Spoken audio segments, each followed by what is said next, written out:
Welcome. Well, you're at home with Jim and Joy, and you are an important part of our EWTN family, and we're thrilled that you have welcomed us into your home. We want to hear from you during our show today, so you send us an email, please, with your questions or your comments to jimandjoy@ewtn.com. Well, today we're going to have a wonderful show with two absolutely young Catholic professionals. Yes.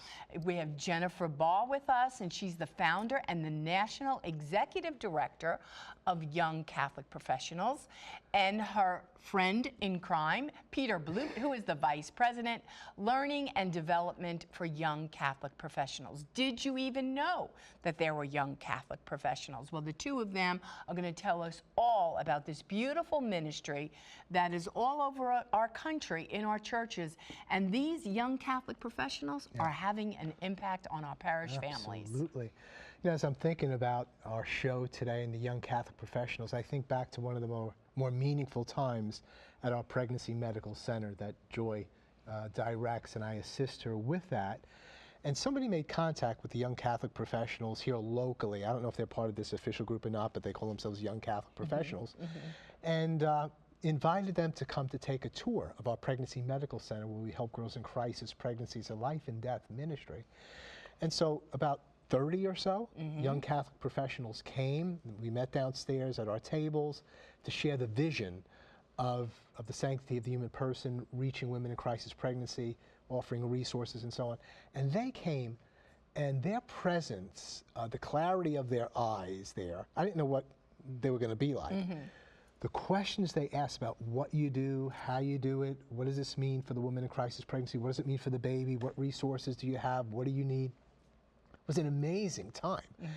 And then we invited them to come to our banquet, where it's our main fundraising banquet. I didn't know if any of them would come or not, you know, because frankly, it's that millennial age, 20s and 30s, and maybe they've gotten a bad rap, maybe some of it's true, but it's kind of like, is there commitment there or what? Well, these are Catholic millennials. And there's a difference. It's the Jesus factor. And they all came to the banquet. All of them came. And they were so moved. They contributed so much. We recognized them. And they gave. Yes. I mean, they pledged to give. They gave that night. Some gave a little bit. Some gave a lot. I was really amazed. It was just a hopeful thing for me to see young people coming up that have been influenced by the church, her teaching, our community together. And it gives you hope for the future that our millennials and the other generations coming, when they get touched by Jesus Christ and the teaching of the church, that they really want to contribute to the church and to the world. They want to be a part of the solution, especially in this culture of death and despair that we see so many times. And when they came, you know, they were between the ages of 20 and 30. So if you're over 30, you're not qualified to be a young Catholic professional. In your late 30s, you can eke right in there. You can be married. You can be single. You could be engaged. The deal is that you have to be a young Catholic professional to be a part of this great group. Well, Jennifer and Peter are going to share with us all about it. We hope that you will tell others within this age range, 20s and 30s. It's an incredible community. It's spreading all over the country, maybe even different parts of the world. Wonderful people coming in to mentor these young Catholic professionals who are successful with years of business experience. It's really a part of a renewal going on in the church, and it's bringing awakening to our country. Plenty more to come. Please don't go away. It's Young Catholic Professionals. We'll be right back.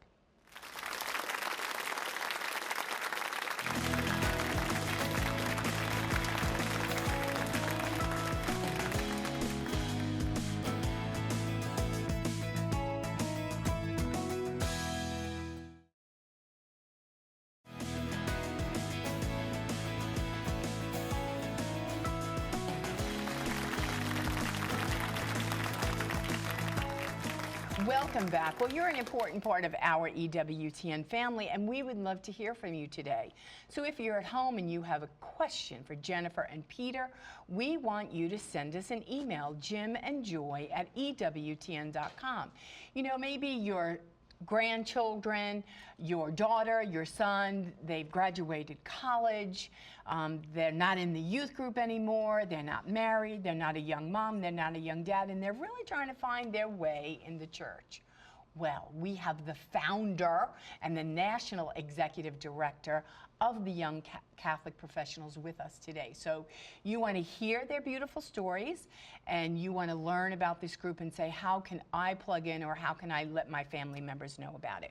Well, Jennifer and Peter, we want to welcome you both to At Home. We have Thank the you so founder much. and developer, right? Your Yes, area is learning and development. learning and development. Yeah, So it's we're great. excited to be here with you groundbreaking. guys. Oh, it's such a blessing to be with you in your home. It's a great honor to be here. Well, good. Now, Jennifer, why don't you tell our family a little bit about your story, where you were born and raised, and how the Lord burdened your heart for this beautiful ministry. So I was actually born in Manila, Philippines, if you can believe it. My Wow. parents met in Manhattan, and we traveled all over the world, so very close with my family.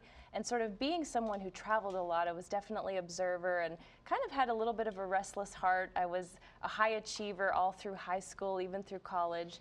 And really, it wasn't until I had time off in between grad school and starting a consulting job in Dallas that I really stopped to sort of step back and ask the questions of what is the purpose for my life. It was really an intense, soul-searching time period. I ended up having 8 months off because of a new hire training program. So I was brand new to Dallas, right out of an MBA, and really kind of, if you could think about it, had a quarter-life crisis where I was really searching for who I was, and I realized that my faith, even though I did grow up Catholic, my mom is an extremely devout Catholic woman, really my faith wasn't something that I embraced as my own. And so it was during this time period that I asked God to help me know Him, to teach me how to pray, and ultimately through a period of real soul searching, just felt an outpouring of God's love and mercy, and absolutely fell in love with our Catholic faith. I read about the saints, the teachings of the church, and I couldn't get enough. So I wanted to make sure that going into this really intense consulting job, that I would surround myself with like-minded young Catholics to keep me strong. And while some of the groups in Dallas were, run by well-meaning people, I thought that maybe there was an opportunity for something more. So that began a whole period of research where I really was trying to see if there was a group for young Catholics like myself who are working in the world, but want to have our faith as the champions and the most important thing in our life. And from what I saw in my research, maybe there were pockets of things at parishes, but in times the ministries would dissolve if the pastor left or the young adult minister. There wasn't really anything with structure. And so being a newly MBA graduate, I put together a business plan and a focus group, and we had our very first event in Dallas, Texas with 100 people. Flash forward to today, it's my full-time job. I quit the consulting job. We now have 5 employees at the national office. We have 18 chapters across the country, and it really is a rapidly growing apostolate movement of the Spirit. So it's just amazing what God has been able to do just through a simple yes. That's powerful. Bless you. Thank you so much. Thank We're going to you. get back Thanks and be to unpack that God. even more fully. Peter, tell us a little bit about yourself and your background and journey of faith and how you wound up with Young Catholic Professionals. Now working for YCP, I've come to know that my story is not even that unique as I thought it was, but born and raised Catholic, and found after going to a Catholic university actually that I was really taking my faith for granted, and that I'd always had someone else, my parents or other people in my life, that were helping guide my faith. And once I started to look towards what's it going to look like when I step out the doors at the end of college, there wasn't that accountability at that point. And so I was straying the path quite a bit for the first few years coming out of school and trying to find my way. And I moved abroad for a couple years, and I guess the irony of it all is I was living in Rome, outside the Vatican, and that was really the lowest point in my faith life. And I had strayed almost completely away from the faith. And I had this ember, though. I had this sense that I was still going to try and find some ways to figure out where I was supposed to be. And so I moved back to Dallas in 2013. and really fell into this first, like this kind of depression, this deep sense of loneliness. I'd moved away for a couple of years. A lot of my community had moved on. And when you're so far away from people, and it's tough to maintain those relationships. And so here I am, moving back to a city that I knew, but I didn't have any kind of community. And so I had heard about YCP before, and a friend of mine finally convinced me to show up to this networking happy hour that was going on, that YCP Dallas was putting on, the chapter there. And this is again back when this was just a local ministry in Dallas. And that night I happened to meet Jennifer. She was one of the first people that I met, and I was just struck by her joy and her vision that she very quickly painted of what she was trying to do. And I said, you know, this is someone that I want to emulate, someone I want to learn from, and someone I could really, I think, come to respect. And she seems to have this faith thing at least somewhat figured out. So I kept coming back, and I found community there, and there's been this slow transformation in my life. And St. Francis de Sales talks about the growth in the devout life as kind of like the rising sun. For most of us, it's going to happen slowly over time. There wasn't one moment. It was a series of Holy Spirit moments when I was guided to say yes by God's grace. And now I work full-time for just over 3 years now with Jennifer at the national office doing learning and development, which is working with our volunteers, more than 250 of them, literally from coast to coast, who are running these chapters, these outreach arms of young Catholic professionals, building a community like I found in Dallas, in cities all over the country. It's just such a joy. Well, you know, it is a scary time. I mean, our children graduate. I can remember our youngest son, Wes, who's in his early 30s. And you get out of grad school, and it's like, okay, so I gained the whole world. I'm educated, I'm strong, I'm healthy. But there is a moment in time, so what does it profit a man if he gains the whole world, that he's about to lose his own soul? You know, and there's a time to say, where do I plug in? Where do I belong? Where is my community? Maybe you're not ready to get married. Millennials are late to the marriage game, we hear, right? And so, no, it's not bad a thing. It's a good thing. And so, you know, so... She knows. She just got married. You just got married. And so, you know, you're marrying later. I mean, that's a fact about you all. And so, but maybe you're not ready to get married. So it's like, okay, so, but where's my community? I don't need a wife to have a community. I need other Catholic professionals my age who just came out of school like I did, maybe has incurred some debt, and is still trying to find their way. Share with us from your perspective. You know, Joy's articulating it some in your own stories, your journey, you shared it. But what are some of the other elements in terms of the need of people in their 20s and in their 30s? Maybe we're missing some of those unique things about your generation. Absolutely. Well, you know, when you think of our last several popes, they all have specifically highlighted young people as the beacon of hope for the church. St. John Paul II started World Youth Days, and then Pope Emeritus Benedict said that we would be the generation that renewed the church's presence in society. That's actually the quote that inspired the ministry. So many of our popes have had this real conviction that we would transform the culture. But if you look at the stats today, it shows that the average age of Catholics is far older than it used to be several years ago, and those who do not identify with any faith are actually much younger. And then the Catholic share of the United States population is rapidly declining, and the studies have shown it's really because of young people. Young people are not going to Mass. And so we've really defined the challenges that young people are facing today. It's, number one, they don't really know their faith. They don't know what it means to be Catholic. You know, Pope Emeritus Benedict said that we have to know our faith with the same precision that a musician knows the piece he's playing. And so many young Catholics really just don't have that full sense of how to be Catholic in every moment. So that's number one. Number two is so many, as you said, so many young people are just craving community. We live in this age where we're so, you know, connected virtually, but really at the end of the day, it's so hard to find meaningful relationships. And so young people are actually very lonely, just like the story Peter shared. And I myself, you know, before Young Catholic Professionals, couldn't name any Catholic friends. Now I have hundreds across the country, praise God. So that's number two. Number three is really so many young people are kind of floating. They're just sort of restless. They don't know that God has a unique plan for their life. Maybe they want to do something, but they really don't know how to begin, and there's almost a sense of inertia.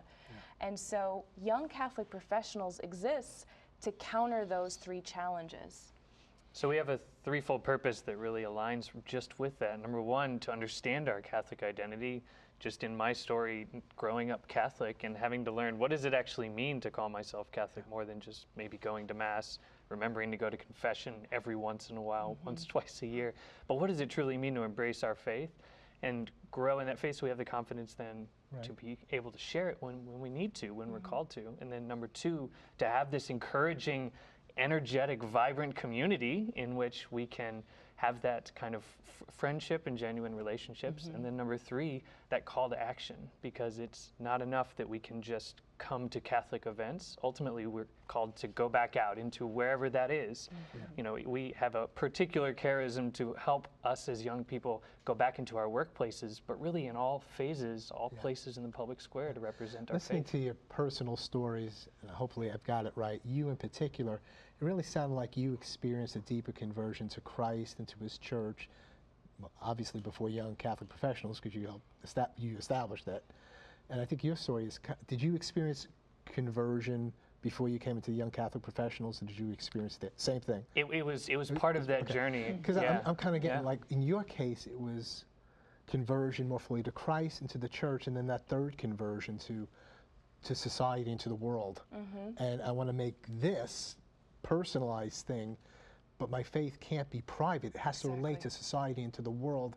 Where are the people doing that? Where's the organization for that? Where are my friends? Yep. Yeah. So it was like a third conversion for you, but you might have people coming to Young Catholic Professionals who haven't experienced the first two conversions more deeply. I mean, they're Catholic to Christ and to the church, and they come into this, so they've done well at school and they want to do well professionally, so they come in and then they start finding like, ooh, gee, you know, these people are pretty serious about the sacraments and about the church, and these people coming in speaking, so they can experience a real conversion on those other two levels, as well as the societal level. What does it mean for me to be Catholic in the world? Exactly.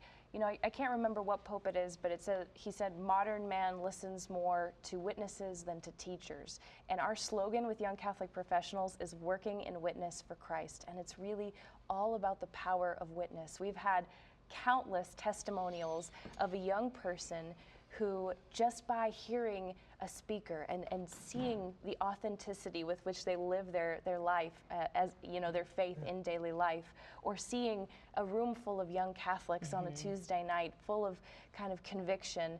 I mean, just the power of witness itself is so important. And so I think the amazing thing is that really we have programming that is designed for Catholics at every stage. So we've even had, in a scenario, a former seminarian sitting right next to someone who hasn't been to Mass in quite some time. And it's just so natural. It's because we're all young people going through the same things. And so through dialogue and through the power of witness and highlighting the beauty and teachings of our faith in a way that's attractive, it's amazing how well it works. How is the highlighting and witnessing taking place? Is it taking place just among the people who are coming to the meeting, sharing with one another? Are there other people coming into this? Are there places you're going? How does it happen? And we just got a short time before the break, but start the process. So we have a whole host of different programs so that we can kind of lead people through a journey, kind of a step-by-step process where they can get involved at kind of the early stages with the networking happy hour, just coming and meeting, with then an executive speaker series where we're bringing in a dynamic, more experienced, kind of seasoned Catholic professional who can share their story, their faith story, their professional story, and how those two have come together very clearly in their lives so that we can learn from them as those mentors or coaches that have come before us. And it's important that we can provide both that professional side, because again, we're capturing the attention of people that may not be as interested yet or have quite figured out what the faith component is. But if I can go meet the former CEO of American Airlines or the CFO of AT&T and hear that person speak, shake hands, exchange business cards, that might be that entry point. But then you're getting the catechesis, you're hearing from our chaplain, a priest, you know, you're there meeting other strong Catholics that can really inspire you in that way. Let's pause at this point. You both are doing a tremendous job with the information as well as a passionate witness. It's youngcatholicprofessionals.org. Jennifer Baugh, Peter Blute. We'll be right back. Plenty more to come. Please don't go away.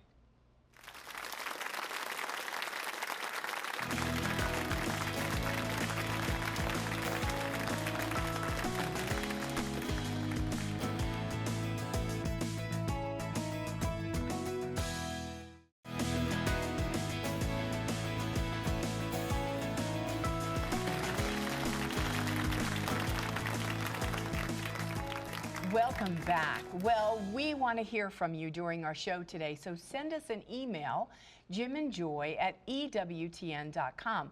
We're visiting today with Jennifer and Peter, and they are of the Young Catholic Professionals. And before we continue our discussion with them, we're going to go straight to Rome to hear from Joan to see what she has for us today. Joan? You know, when I hear the words youth and faith and church in the same sentence, I automatically think of Pope John Paul. And why? Because, of course, he instituted World Youth Day. And these days were really kind of the natural outgrowth of his priestly ministry in Poland. He had a magnificent relationship with young people. He had meals with them. He invited them to Mass in the morning. He was a chaplain at Catholic universities. He gave talks to them. And he went on a lot of skiing and kayaking and hiking expeditions. So this group of young people grew. They stayed around the Pope. They shared their lives with him, and he shared his life with them. Now, he was able to lead these young people to Christ, give them a profound Catholic identity. And you know what? That is what he also urged adults to do. Not just parents, but the other people, the other adults in a young person's life. So their teachers, other professionals, pastors, people in the church. He said to the adults, lead the young people to Christ and make sure that they stay with him.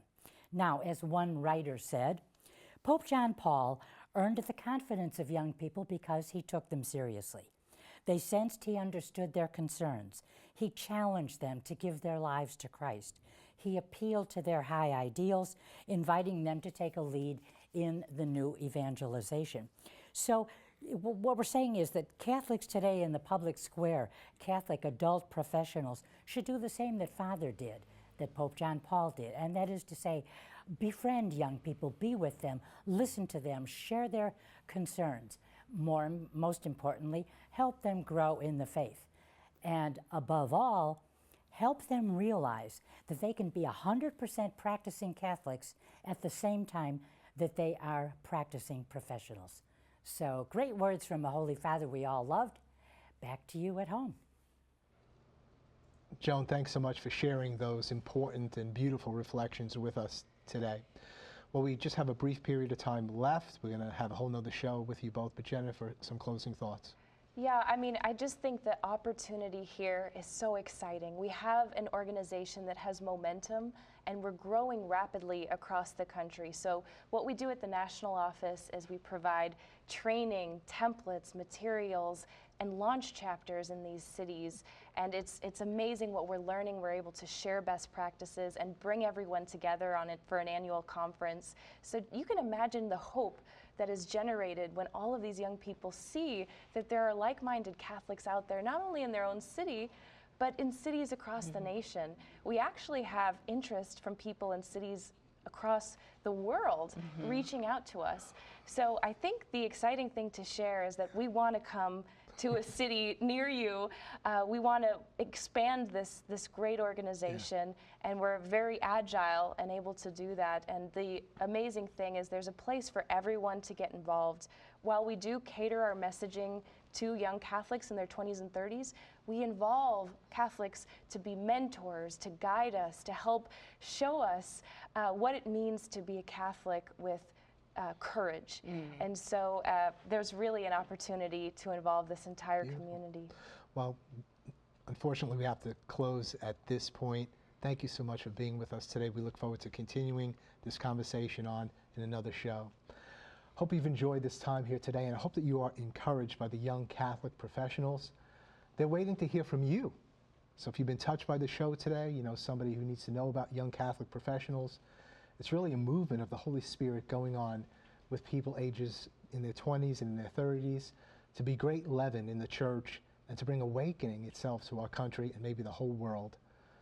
Keep it on EWTN. You're always at home with Jim and Joy. Bye now.